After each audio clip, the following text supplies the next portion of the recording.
Congolais.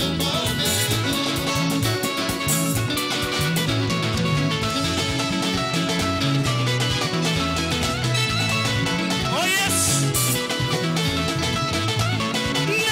Nana masia. O mamila ne moya shobane. On se lo tombona ye muganga matama kote mola lesa. Kona shongo na sala kabo. Koko asika makiloga amoti ya oke. Omanga amoti numbake o wana dada tombora karoseka. Koko di milo kujengo dona lo tombora ye ipa. Ade lo te wakuta matama kote mola ipa. Apakada kona odo matama kote mola ipa. Apakada kona odo matama kote mola. Akupakena ni mime na ologo matama kote mola ipa. Oh shisore.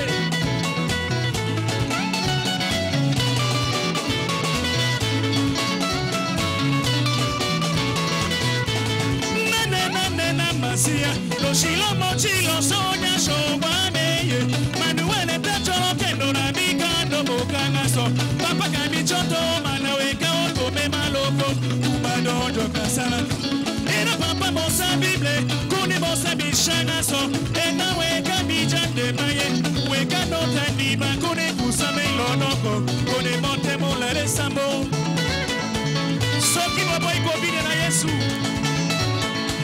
Papa Baruti a combine la ye. Yes. Nakari mamoja na Papa Baruti motomo. Nakari mamoja na Papa Baruti motomo. Nakari mamoja na Papa Baruti motomo. Nakari mamoja na jenga nakari mamoja na Papa Baruti motomo.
Merci.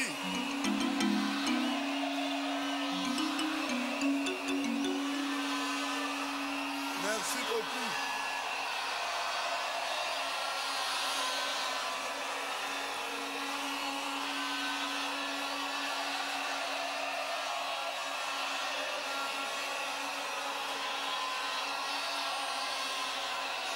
Merci, merci.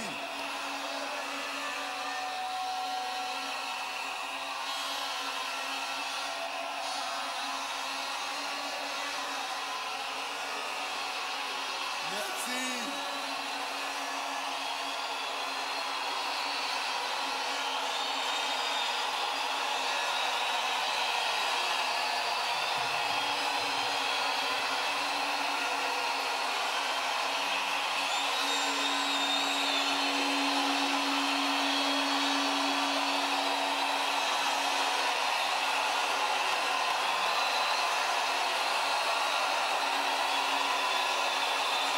Merci.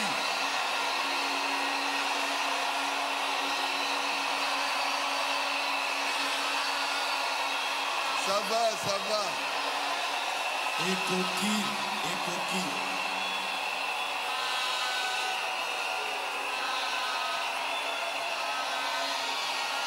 Merci. Que Dieu vous bénisse. Ekoki, Nzambe apambola bino.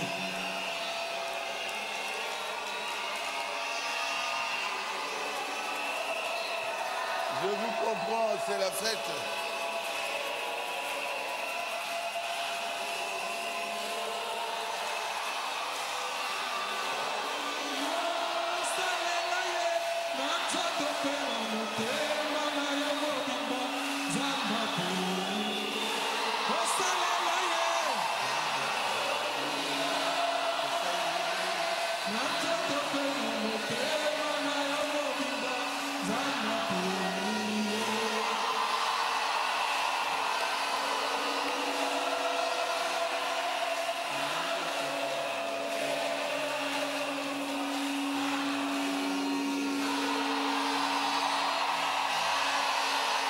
Merci.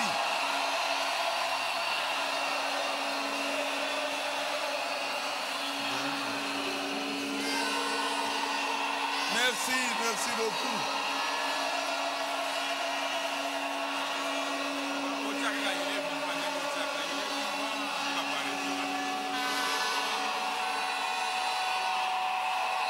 Il est vivant. Il est vivant. Qui? Merci, merci.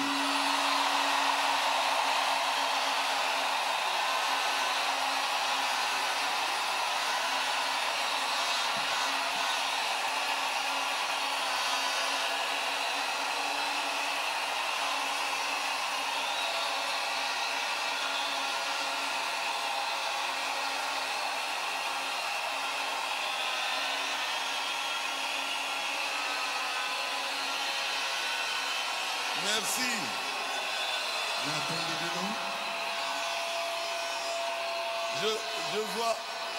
Je vois que vous m'aimez beaucoup.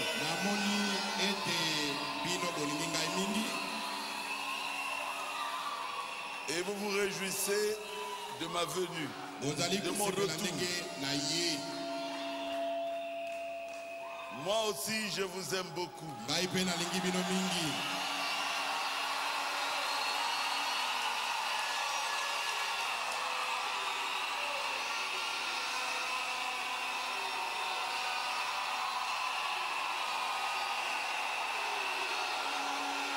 Dans ce voyage,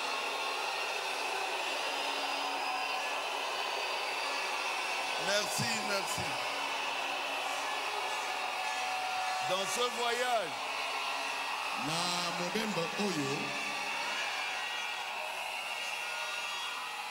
je ne pensais plus que j'allais retourner ici.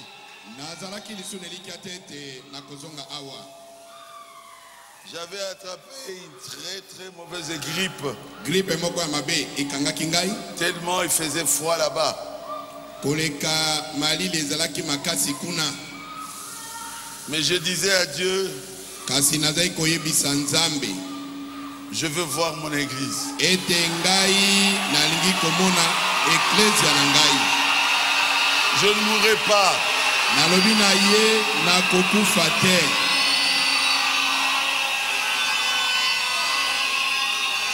Maman Fo est témoin. Mama Fo azali témoin. Elle voulait que j'entre à l'hôpital. Ye asengaki ngai nakota l'hôpitalo. J'ai dit non. Ngai nalobi ete te. Je voudrais rentrer dans mon église. Nalingi kozonga na losambo na ngai. Je veux voir encore Baruti Tabernacle. Nalingi na mona lisusu Baruti Tabernacle. Et Dieu l'a accompli aujourd'hui. Je lui dis merci. Ndenge Nzambe akokisi yango lelo nalobi na ye merci.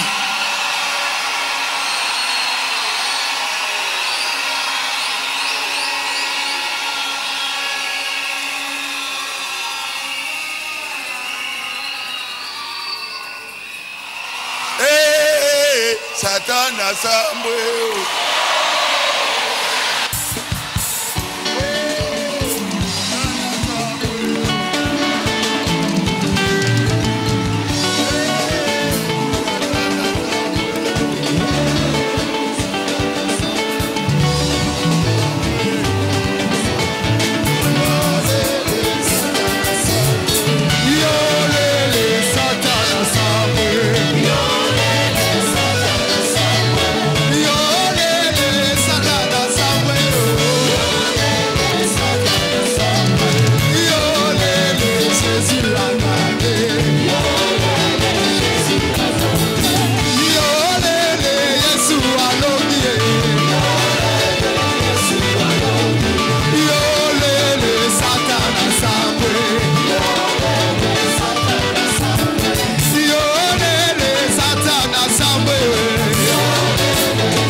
Bato oyo bakomekana kambango na makolo bakopota yango nde bobele mpo ete moko pamba azwa libonza.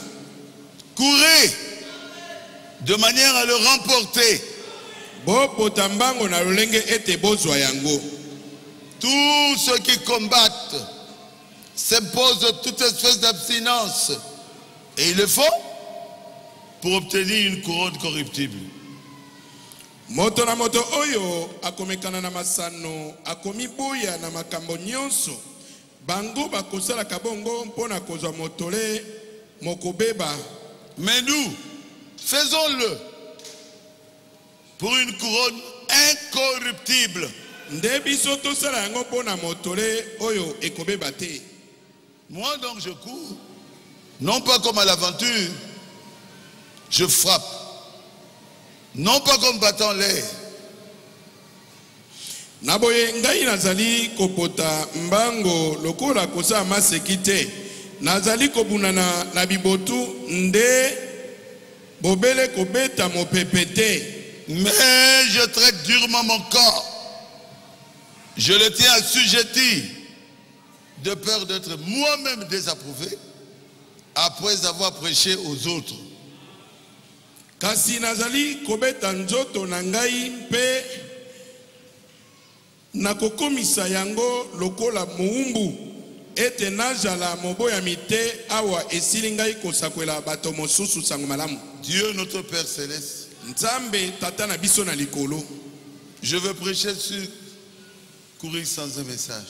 na kote ya likolo na kopota mbango kozanga sango. Sois avec nous, Seigneur. Zale longo na biso nkolo. Ouvre notre intelligence. Fungola maile na biso. Aide-nous à courir. Sunga biso toyeba kopota Mais pour mbango. avoir le prix. Mpe tozwa motole. Fais cela, Père, Sala yango au nom tata. de Jésus-Christ. Na kombo na Yesu Kristo. Amen. Amen. Veuillez vous asseoir. Bokoki kofanda. Courir sans un message. Ozali kopota mbango kasi ozali na sango ya kopesa te. Mais dans la prédication, Frère Madame a dit, allez dire. Na kati na litea na mosakoli alobi ete kenda koyebisa bango. Allez dire. Kenda kopesa sa. Et il a prêché ça le 17 avril 1960. Ateka ngo mikolo zomi na sambo sanza mine ina mobutu kumotoba. Et moi je prêche ça en prenant rien que courir. Ngai Courir nazali sans un message. kote ya yango nazwi kaka ngambo ya kopota mbango kasi ozali na sango ya kopesa te. Dieu ne peut pas envoyer quelqu'un sans lui donner un message. Nzambe akoki kotinda moto te kozanga ete apesa ye sango. Si Dieu vous envoie, Soki Nzambe atindi yo, il doit vous donner un message pour prêcher au monde. asengeli kopesa yo sango mpona koteya na mokili. Quand j'ai pu courir sans un message, Tango nazwi kopota mbangu kasi ozali na sango te, je suis allé tout droit dans l'Ancien Testament. na kotaki semba na kondimana na kala. Les rois avaient des coureurs. Bakonzi ya mboka bazalaki na bato bazaki kopota mbangu. Ils couraient pour avertir aux gens, le roi vient. Balaki kopota mbango liboso na mokonzi mpona koyebisa bato ete mokonzi azali koya. C'était des soldats. Ezalaki basoda. Et ils avaient toujours un message qu'ils apportaient. Tango nyonso bazalaki koya na sango moko mpona kopesa na bato. Quand on voit les coureurs arriver, Soki bamoni moto wana koya mbangu, ils avaient des chevaux. bazalaki likolo na bampunda. C'est qu'ils avaient un message à annoncer. Ezalaki kotalisa ete balaki na sango moko ya kopesa. J'ai pris un roi 14-27. Nakamati mikonzi ya liboso zomi na minei tukumbele na sambo. Le roi Roboam Mokonzi Loboame fit à leur place des boucliers d'airain. Fit à leur place des boucliers d'airain et les remit aux soins des chefs des coureurs. asalaki nguba moko ya motako pe apesi yango na mokonzi ya bapoti mbangu Qui gardaient l'entrée de la maison du roi. Oyo azalaki kobatela ne kuke ya kokota na ndako na mokonzi ya mboka. Donc, ils étaient là, les coureurs, Elingo bete ba potimbango wana bazalaki wana. avec toutes les armes, Bazalaki na manduki nyoso pour protéger le roi. pona kobatela mokonzi ya mboka. Et ils continuent. Akobi. Ils étaient aussi à l'entrée de Jérusalem Bango pe bazalaki na ekote na engumba na Yerusalem. pour protéger Jérusalem. Pona kobatela engumba Yerusalem. Une fois les soldats viennent Soki basoda baye neti bakota. pour attaquer Jérusalem, Pona kobundisa les Yerusalem. coureurs vont envoyer un coureur avec un message pour dire aux généraux, il y a la guerre qui entre dans le pays. Ba potimbango wana bakopona motomoko batindi ye. Akende koba na bakonza basolete bitumba ezali koya. 28. Toutes les fois que le roi allait à la maison de l'Éternel, les coureurs les portaient. Mbala nyonso mokonzi ya mboka azalaki kokenda na ndako na Nzambe. Bongo bapotimbango na bazali koleka liboso na ye. Et il disait, le roi va à l'église. Écartez-vous. Quand on voulait placer un roi, les coureurs étaient sur des chevaux et disaient, aujourd'hui nous placerons un autre roi. Et tout le peuple était attentif. Donc les coureurs partaient toujours avec un message. Même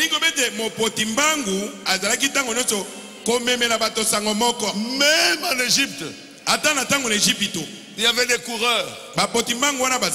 Quand Joseph sortait, les coureurs étaient devant. Pour dire, Joseph est en train de venir. Agenouillez-vous. Et les gens s'agenouillaient. Parce qu'ils ne devaient pas voir la face de Joseph. C'était le message des coureurs quand lui, Joseph, sortait. Wana ezaki motala ya sango ya bapotimbango wana tango Joseph azai kobima. Quand la guerre se proclame, tango etumba ezalaki koya. C'était les coureurs qui arrangeaient ça. Bato na kopotambango wana nde bazaki kokende koloba. Vous voulez la guerre? Bino bolingi bitumba? Oui. Le roi m'a envoyé. Vous voulez que ça soit quel jour? Et les coureurs revenaient. Au roi, au général. La guerre se fera comme ça, comme ça. Tel jour, à tel endroit. Les coureurs étaient des soldats qui faisaient un grand travail. Et Frère Balé m'a parlé d'un coureur. Et ce coureur-là, c'était un coureur américain. Et j'ai demandé qu'on me le fasse, je ne sais pas si j'ai amené. Il a amené le message pour dire que les Anglais viennent déjà pour nous détruire.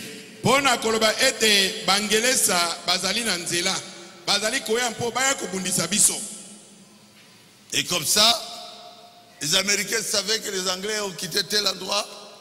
Et on doit les attaquer comme ça. D'ailleurs, ce coureur-là, cherchez-moi sur la table, est appelé héros. Donc toute la nuit, il court pour dire au roi. Les Anglais vont venir. Parce que les Américains ne voulaient plus la colonisation des Anglais. Et ils s'étaient battus. Mais il fallait des coureurs pour dire exactement là où ils sont, afin que les révolutionnaires américains sachent comment arrêter ces gens-là. Poete basoda o Amerika bae bandenge nini bakoki kotelemisa banguna wana. Vous comprenez le coureur? Bososoli mobotimbango yo. Aujourd'hui, on peut les appeler agents secrets ou je ne sais pas quoi, éclaireurs. Ouais. Mais ils donnent leur vie.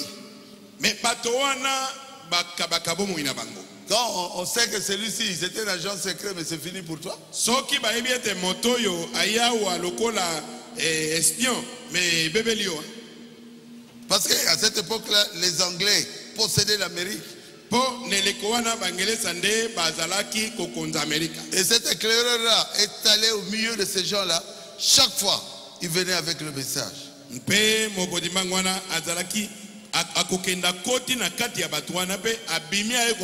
faites attention. Ils viennent.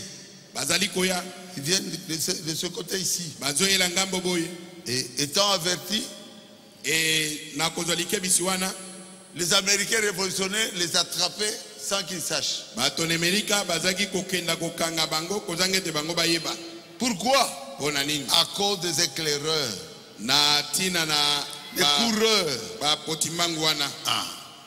Donc, le coureur est très important. Mais il doit courir avec un message. Kasi esengeli apotambango na sango moko akopesa. Ah oui. Son message court pourquoi? Il va aller de ville en ville, son message. Sukaza sango te, mbango azozo ya nini? Il doit avoir un message. Esengeli azala na sango moko akopesa. Comment on peut dire qu'il est héros? Ndenge nini bakendolo bete azali elombe? Il a donné quel message? Sango nini ya pesi na bato? Vous êtes avec moi? Vous comprenez ce que je dis? Je parle ici de Paul Revere. A beaucoup aidé les Américains à chasser les Anglais de chez eux. D'ailleurs, on l'appelle un héros. Jusque-là, vous me comprenez bien. Il doit avoir un message. Je vais vous lire ça. Dieu n'a jamais envoyé un homme sans qu'il lui donne quelque chose à dire.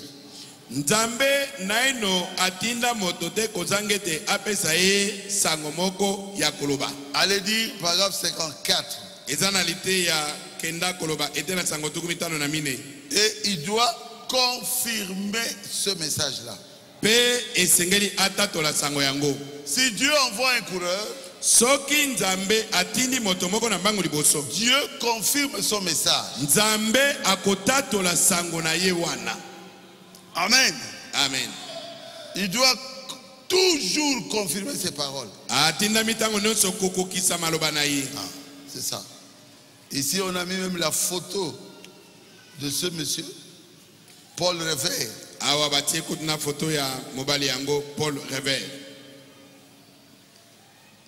Il a délivré beaucoup de villes.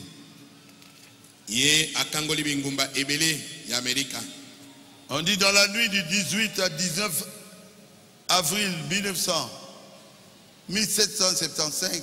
Babi na butu ya mikolozomi na mombezomi na libwa na mobu koto moko kama sambo tuku sambo na mitano. Avant, quelques heures avant la bataille de Lexington et de Concorde. Moi ba ngonga liboso ne tumba oya bamboka wana na Concorde. Revere a effectué Midnight Rise. Veut dire toute la nuit depuis minuit, il court vers le roi, vers le président qui dirigeait. Butu mobimba wana ye amatili kona mpunda kimimbangu mpona kendo kome pai na mokonzo aze kokonza mboka jusqu'à Boston. Kino na Boston. Boston, à Lexington, à Hancock. Kino na Boston, à Lexington, na Hancock. Amen. Amen. Et la nuit du 18 avril 1975, na butu ya mikolo zomi na mombe sanza mine mobuko tomoko kama sambo. Alors l'armée a commencé à se déplacer de rivière en rivière. bakomaki sikoyo kokenda kotambola kokatisa mosolo moko na mai. Ils sont dans les rivières pour détruire les Américains. Po na kokenda kobundisa bato na Amerika. Donc, je ne prêche pas vraiment cela.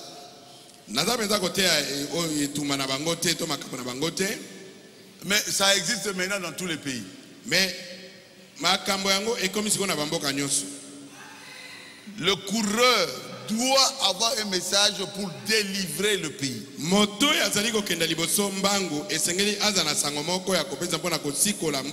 peut pas courir pour courir. Si vous avez compris, dites Amen. Mais le problème aujourd'hui, il y a des gens qui courent sans un message.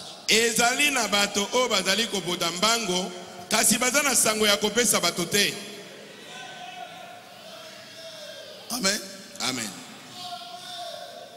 Luther était aussi un coureur. Il a sorti de l'église catholique pour nous dire que le juste vivra. C'était ça son message.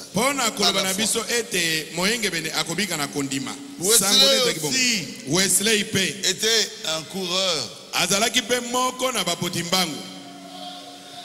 Il a vu comment ceux qui étaient sortis de l'église catholique et qui avaient suivi Luther vivaient exactement comme les gens de l'église catholique. Il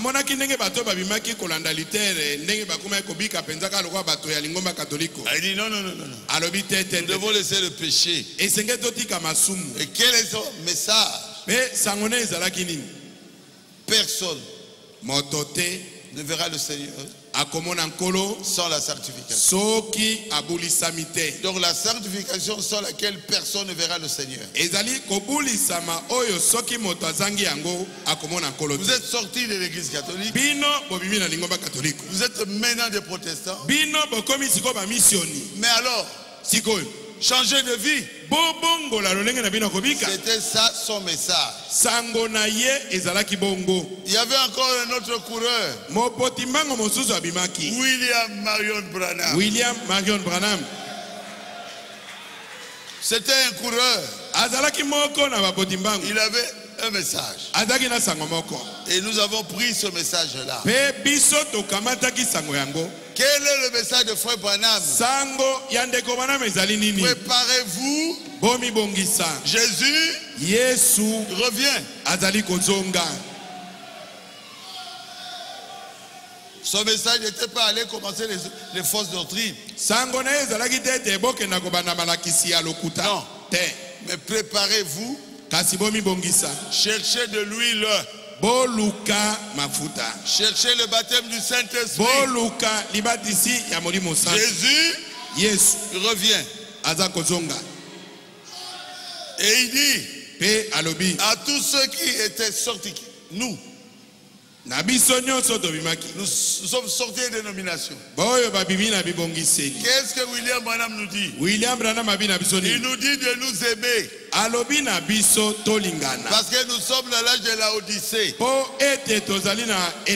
sommes trop près de la venue du Seigneur.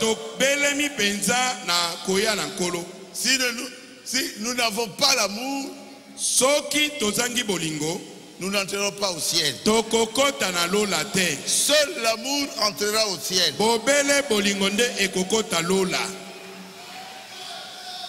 Mais qu'est-ce qu'on a vu? Les pasteurs, même dénominationnels, continuent dans ce qu'ils ont appris dans leur théologie. Ils n'ont pas voulu écouter le message. Vous êtes voir qui disait l'époux revient. Allez à sa rencontre. Mais il voulait épater les gens. Il voulait montrer dans leurs églises qui connaissent la Bible. Et ils ont rejeté le message de Frère Branham. Il veut être plus grand que le messager William Branham. Le coureur, c'est William Branham. Il courait avec un message. Et les églises dénominationnelles l'ont rejeté. Alors, ils n'ont pas la parole pour préparer l'épouse à la seconde venue.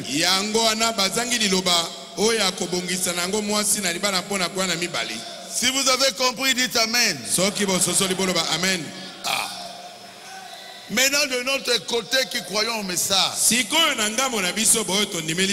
nous avons cru au message. C'est bien. Nous sommes heureux. Nous croyons le message. Nous croyons le message. Mais qu'est-ce que nous avons vécu? Les prédicateurs ont négligé l'essentiel.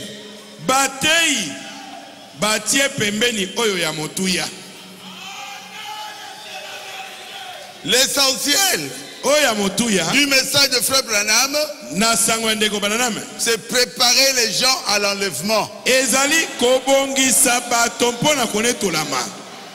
Préparer les gens à la seconde venue de Christ.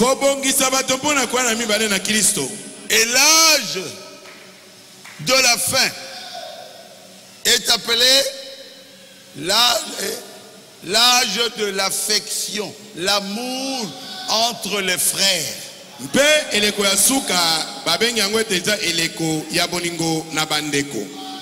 Vous êtes avec moi? Au lieu de cela, c'est la haine. C'est comme si c'était l'âge de la haine. C'est la haine qui domine dans ce message. Est-ce que je dis la vérité? Si vous n'êtes pas dans la même église,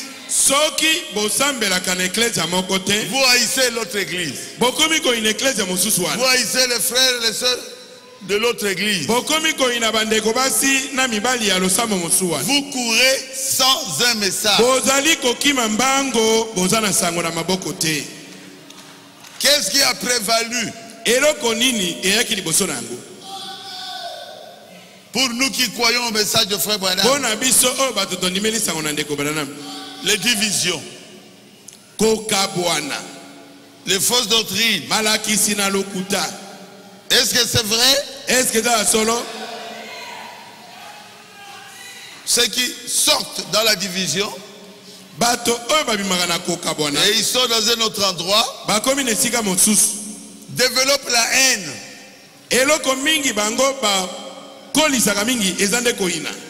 Ils prêchent la haine contre les gens qu'ils ont laissés là-bas.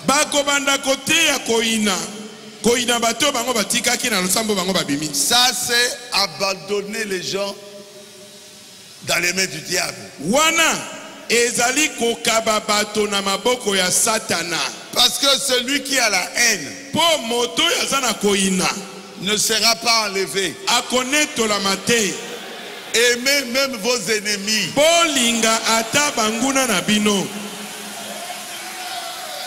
Est-ce que je prêche la vérité?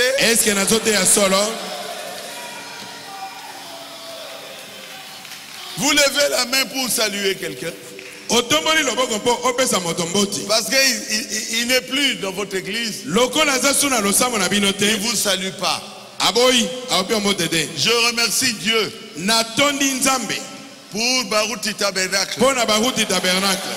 Vous avez l'amour. Vous aimez tout le monde. Même ceux qui sont sortis. Est-ce que j'ai dit la vérité? Vous les saluez. Vous les aimez. Mais moi je suis assis ici. Le pasteur vient. salue celui-là. Il me saute. Il salue celui-ci.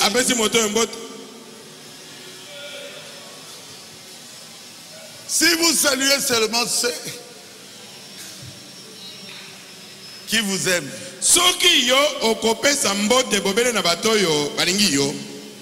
est-ce qu'on peut vous appeler chrétien?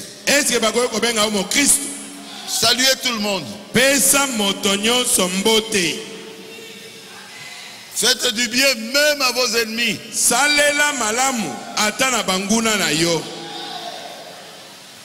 Je ne sais pas si bien si vous avez compris. Quand les gens se retrouvent et ils sont dans 2 ou 3 églises du message, vous voyez la haine.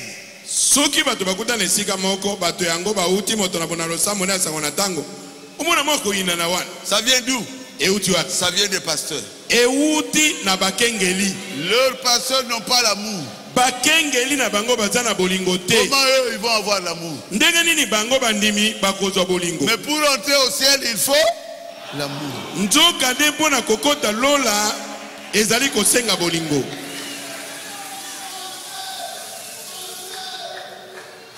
Oh, moi je connais. Oh, ah, vous connaissez, hein? Yo, bien. Paragraphe 60.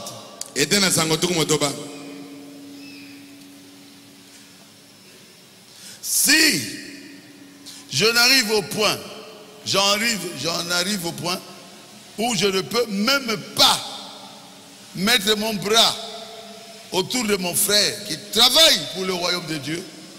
Soki na komi na mosando yo na koka te kotia loboko zonga na molinga mina ngai oyo azali kosala nzambe mosala kati na sango ya tango et le reconnaître comme mon frère, pe na koka kondima ye lokola ndeko na ngai kati na kolo, je me sentirai rétrograde. Wana na komi monete na pengwi.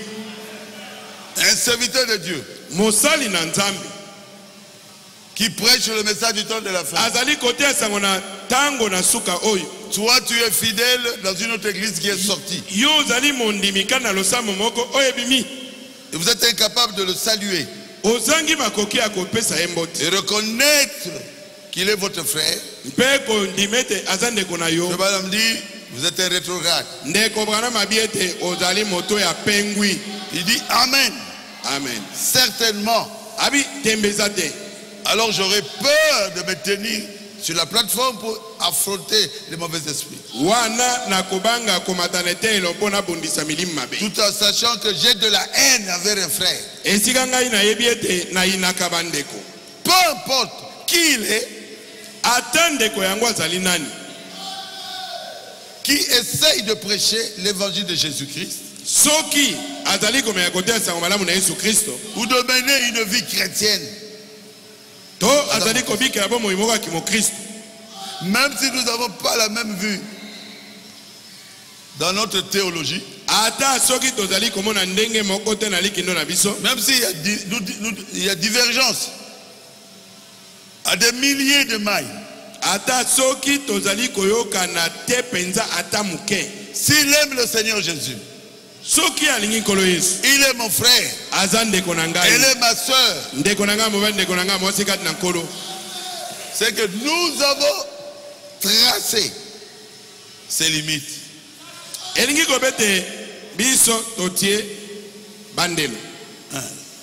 Nous sommes sauvés. Vous n'êtes pas sauvés. Vous êtes sûr que vous êtes sauvés. Est-ce que tu dois avoir l'amour dans ton cœur si tu es sauvé. Si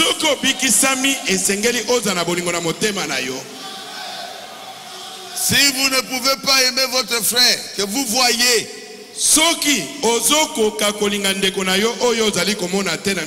comment pouvez-vous aimer Dieu que vous ne pouvez pas et jamais voir? Amen. Et frère, lorsque l'amour se manifeste, Dieu est là-dedans. Car Dieu est amour. Et vous n'arriverez nulle part sans l'amour de Dieu. Mpe soki ozali na bolingo na Nzambe te, okokenda mosika te. Et quand vous vous aimez les uns les autres, Mpe tango bozali kolingana bino na bino, vous aimez Dieu. wana nde bolingi Nzambe. Allez dire paragraphe 60.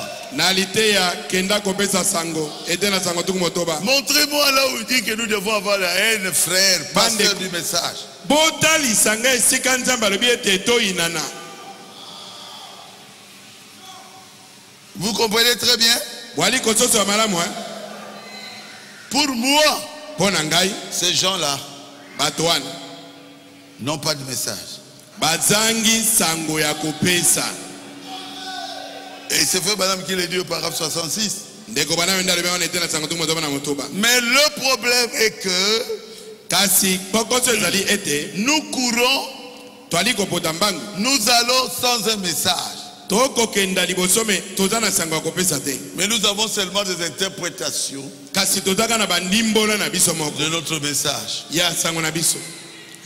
Les interprétations sont arrivées à dire Jésus n'est pas Dieu. Dieu, c'est Branham. Mais c'est faux. Branham ne peut pas être notre Dieu.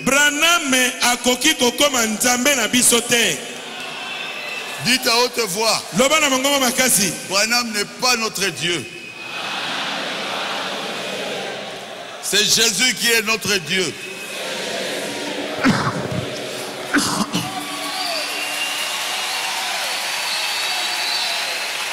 Ils sont arrivés à prêcher. Nous sommes dans le millénium. Même l'enlèvement n'a pas encore eu lieu. Toi, tu es dans le millénium. Ça, ce sont des fausses doctrines. Est-ce que c'est vrai? Il faut l'enlèvement d'abord. 3 ans et demi, nous descendrons. Et le millénium va commencer. Au lieu de prêcher le message, et nous avons entendu la voix qui a dit, voici l'époux, allez à sa rencontre. L'époux c'est Jésus-Christ. Il avait dit je reviendrai. Mais aujourd'hui il a envoyé un prophète pour nous dire bientôt il va revenir. Prenez cela au sérieux. Cherchez de l'huile. Cherchez le baptême du Saint-Esprit. Entrez dans le réveil. Quelqu'un peut dire Amen. Amen. Quelqu'un peut dire gloire à Dieu. Gloire à Dieu. Je suis fier de mon église. Parce que je vous ai préparé à la seconde venue de Christ. Je n'ai pas couru sans un message. Peu importe les miracles que je peux faire, mon travail à moi, c'est de vous dire, faites attention. N'ayez pas de problème avec votre voisin. N'ayez pas de problème avec votre frère et votre soeur. Ceux qui ont des problèmes, Jésus ne permettra pas qu'ils entrent au ciel. Est-ce que c'est difficile? Là vous passerez par le trône blanc, le jugement du trône blanc. Vous devez réparer aujourd'hui. Olingaka sœur mon côté. Tu n'aimes pas une sœur quelconque. Va voir cette sœur-là aujourd'hui. Tu n'as pas le droit de la haïr, non. Tu n'aimes pas un frère. Oh, lui d'ailleurs, j'aime même pas le voir. Allez le voir. kenda komona ye. La Bible dit, va vers ton frère. Bible lobi ete kenda komona ndeko na yo. Dis-lui, Lobela ye. je ne t'aimais pas. Ete ngai nazali kolinga yo te. Ce n'est pas biblique. Na Bible babo yango. Mais moi, je ne t'aimais pas. Kasi ngai nazaki koyina yo. J'avais la haine dans mon cœur. Nazalaki na koyina na motema na ngai pona yo. Je te dis de me pardonner. Na sengi na yo olimbisa ngai. Frère, Bandeko. je ne cours pas sans un message.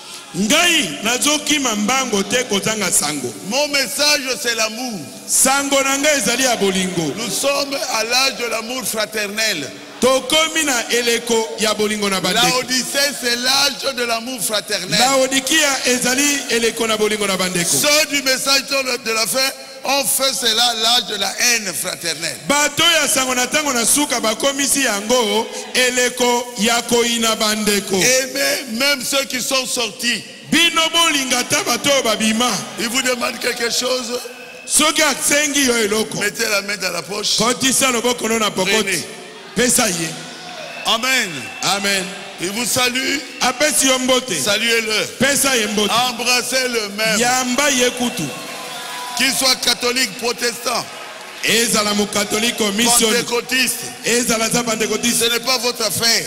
Etali yote. Dieu nous demande d'aimer. Nzambe asengi na biso tolinga. C'est pour cela que j'ai demandé qu'on chante ce cantique de l'amour. Ndetina na senga ki bayembela ngai loyembo na bolingo. Vous l'avez tellement bien chanté. Boyembi yango kitoko Vous mingi. pouvez chanter encore un tout petit peu. Est-ce que bokoyemba ngo suma muke? Amen. Amen. Quand l'amour éclate dans votre cœur, Tango bolingo ezali kopunjama na motema na yo. ça chasse la haine. Ekobenga na koina. Ça chasse l'animosité. Ekobenga na likunya bonyama. Nous sommes des chrétiens. Biso tozali ba Nous Christ. sommes des frères. Biso tozali bandeko. Quelqu'un peut dire amen à cela. Amen. Nous ne sommes pas des ennemis. Biso tozali banguna te. Je crois que là vous m'avez un peu compris. Hein? Na kanisa na bososo lingai madame. Vous m'avez compris? Bososo lingai. Si vous m'avez compris, dites amen. Soki bososo lingai boloba amen. Surtout les jeunes. Koleka mingi na bilenge. Ils pensent qu'ils connaissent mieux que les anciens. Bango bakanisa kete bayebi koleka mibange. Oh. Oh. Comment on appelait ça ici? C'est que les jeunes avaient fait. Hein? Young? Hein? Young, il y avait un nom ici. Young people. Les young people ici ont forcé les jeunes à quitter l'église. Bilenge. Bango babendaki bilenge mosu ete babi malibana na losambo. Alors ils étudiaient le message entre eux. Bazaki koyekola sango na tango bango na bango. Si vous regardez leur vie, Soki olandeli bomoi na bango. ils vivaient comme des démons. Bazalaki kobika lokwa milimu mabe. Et leur chef Pe mokonzi na bango. est allé se marier où? Ake kobala na wapi? Où? Wapi? Chez les musulmans. Ebai na ba musulman. Il a prêté serment, comment on dit, serment, devant le Coran. Eux-mêmes, les jeunes people, l'ont livré au diable. Bango moko bayange bible babwaki na maboko na Satan. Quand vous les regardez, ce sont des délinquants. Soki botali bango baza penza bato na yauli. C'est pas vrai? Ya bango te. Ces jeunes couraient sans un message. Bilenge wana bazalaki kobota mbango baza na sango ya kopesa te. Ils voulaient se prévaloir, devenir des personnes plus importantes que le pasteur. Balingaki komitalisa kotalisa te baza bato na motu ya koleka mokengeli na bango. Je remercie les jeunes d'ici. Ngai na tondi bilenge ya awa. Vous êtes extraordinaires. Bino bozali penza ndenge mosusu. Les amis de Carlos, Baninga Carlos. quand, avant la campagne, Liboso campagne Salema. Vous avez marché. botambolaki bisika nyonso. Vous avez soutenu votre ancien que je suis. Bino bosungaki mpaka na bino ngai nazali. Et Dieu a montré que vous aviez raison. Pe Nzambe atalisi bolele te bino bolongaki. Et les choses qui étaient arrivées là-bas au stade Tata Raphaël Pe makambo esamaki kuna na stade Tata Raphaël a montré que vous aviez raison. etalisi bolele te bozalaki nelonga. C'est ce que les jeunes devraient faire. Yango nde bilenge basengeli kosala. Amen. Amen. Amen. Amen. Les jeunes, Bossepeli. Est-ce que les jeunes vous êtes contents? Alors, c'est vous, Barouti Tabernacle. Binonde Barouti Tabernacle. Acclamez le Seigneur Jésus. Etelangolo Yesu maboko.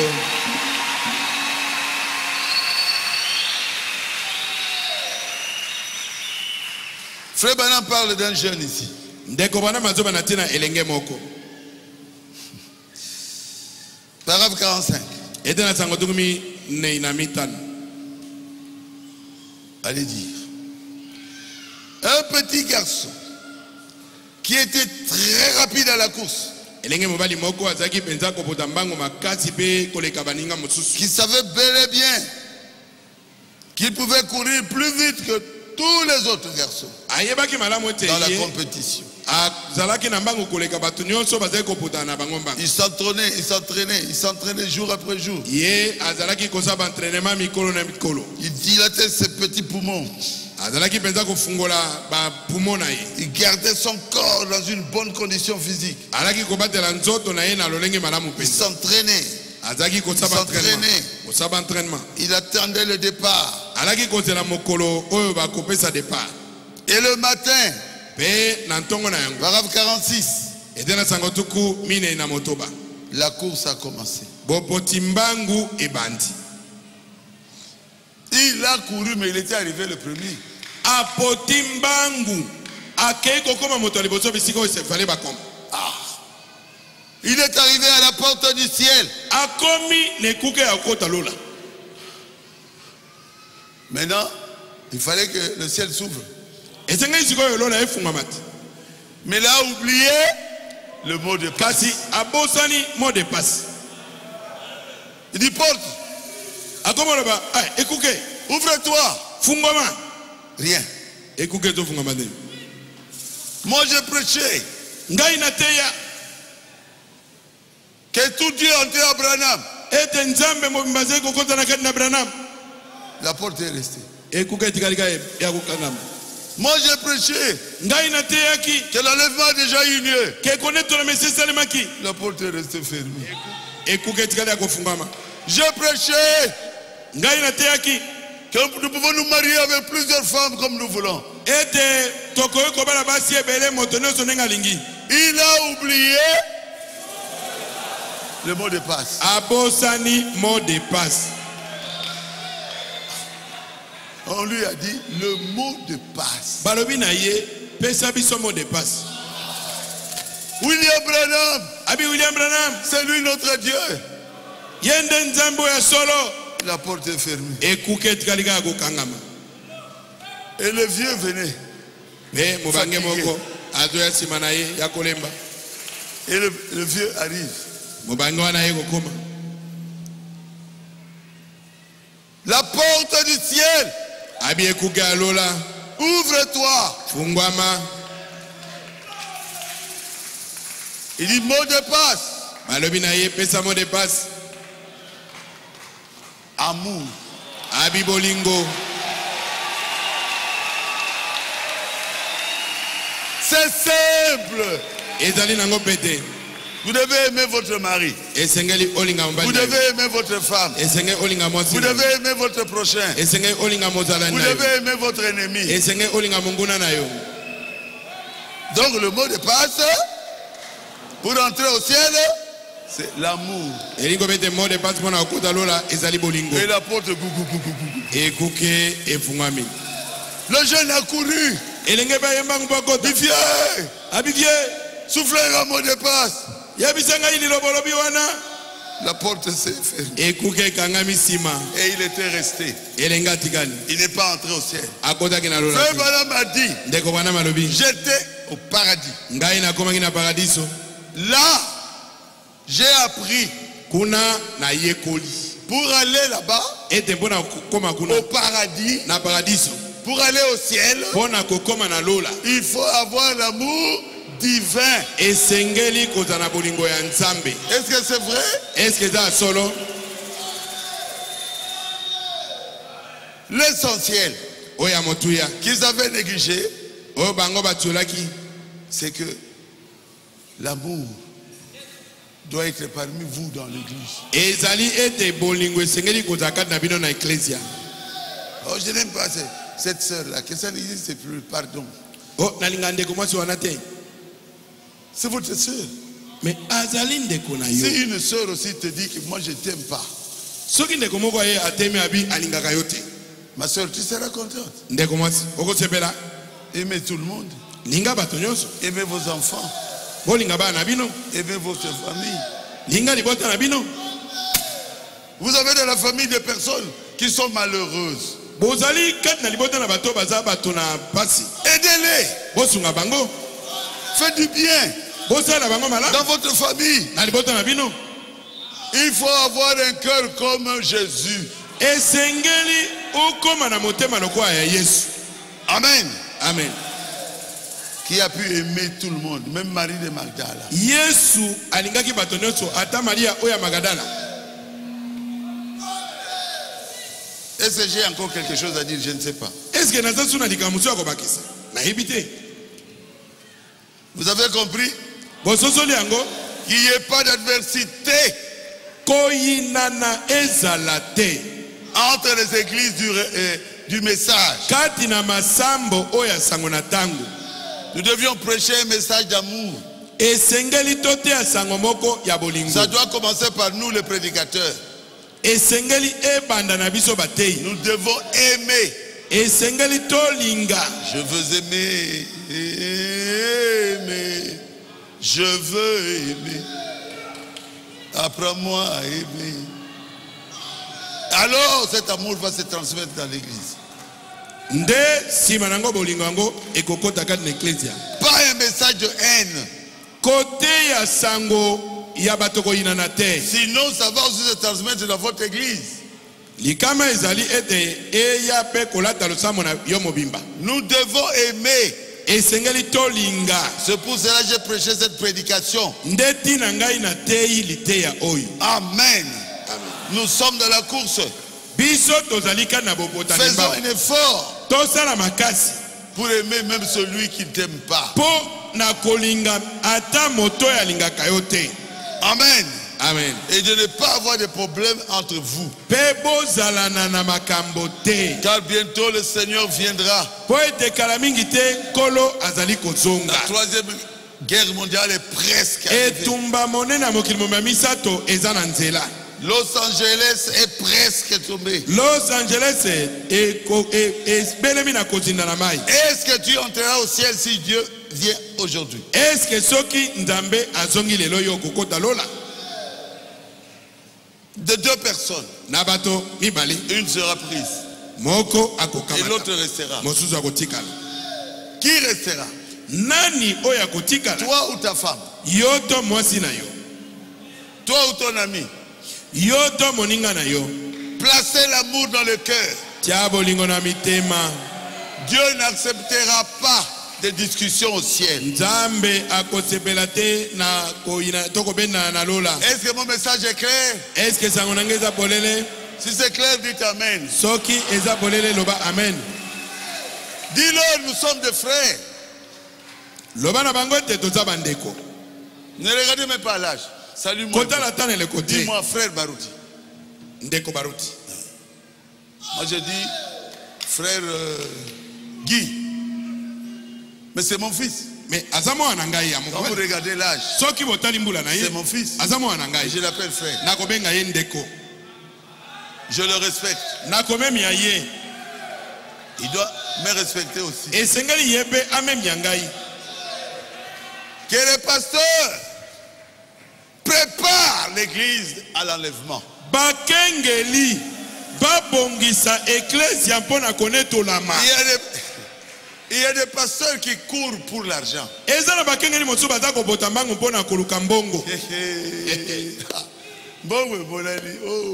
L'argent. Si on n'avait pas fait ça.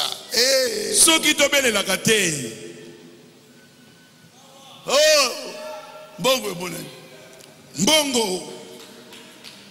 Frère, Bandeko. l'argent restera. Mbongo ekotikala. Seul l'amour entrera. Bobele bolingonde ekokota. Nous sommes venus sur cette terre nue. Toyei na mokili oyo bolumbu. Nous retournerons nus. Tokozonga be maboko pamba. Mais l'amour, bolingo. Si nous l'avons, soki tozana yango. Si nous avons le Saint-Esprit, soki tona molimo santo. Dieu enverra les anges pour nous prendre. Nzambe akotinda banje mpo baya kukamata biso. Ils avaient pris qui? Bakamata kinani? Qui? Les jeunes hommes riches? Non. Hein? L'argent, le pauvre, hein? Bakamata ki mobola la salo. Est-ce que vous partirez dans l'enlèvement? Est-ce que yo kokota na linetwa? Si Jésus venait aujourd'hui, soki yesu ayelelo. Faisons tout pour avoir l'amour dans le cœur. Quelqu'un peut dire amen à ça? Amen. Amen. Levez-vous, saluer la personne qui est à côté de vous. Dis-lui, je t'aime. Je t'aime, mon fils. Je t'aime. Je t'aime. Je t'aime. Je t'aime. Merci, je t'aime. Je vous aime. Merci.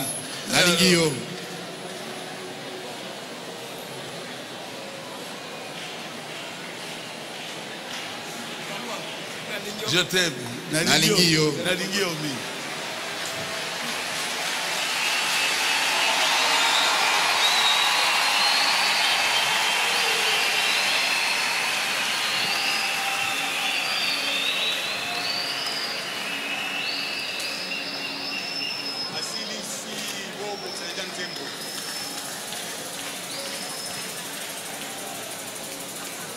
C'est pour cela, Yangoana, malgré Atako, j'étais au paradis. Atako ndenge na komaki kino na paradis. Malgré que le bien-aimé fils du prophète Billy Paul m'avait dit que je serais avec eux au ciel. Que Dieu bénisse le frère Billy Paul. Atako moninga minangai Billy Paul. Alobaki nangai te okozana biso na lola nzamba pambola Billy Paul. Mais j'ai toujours peur. Kasi tango noso nazaka na kobanga. Je suis rien du tout. Nazali motopamba. Quand tu viendras, Seigneur, tango yo okozonga nkolo, que moi aussi je puisse partir. Ngai pe nakoka kokenda elongo na yo. L'enfant de Maman Louvi, chante-moi ça. Yembela ngai bolingo. C'est pour ça que je fais ce gâté. Nazangate. Tu connais ça, Nazangate.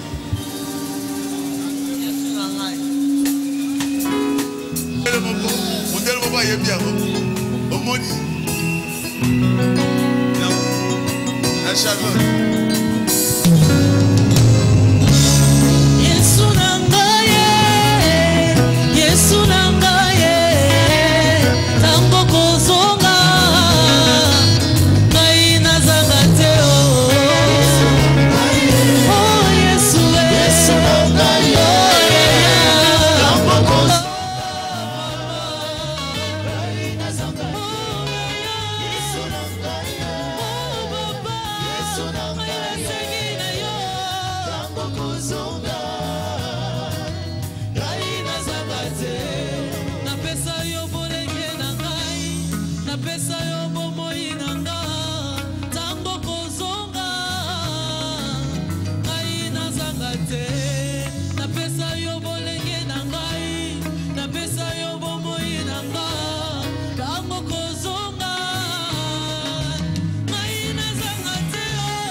sopaki ekulusu monene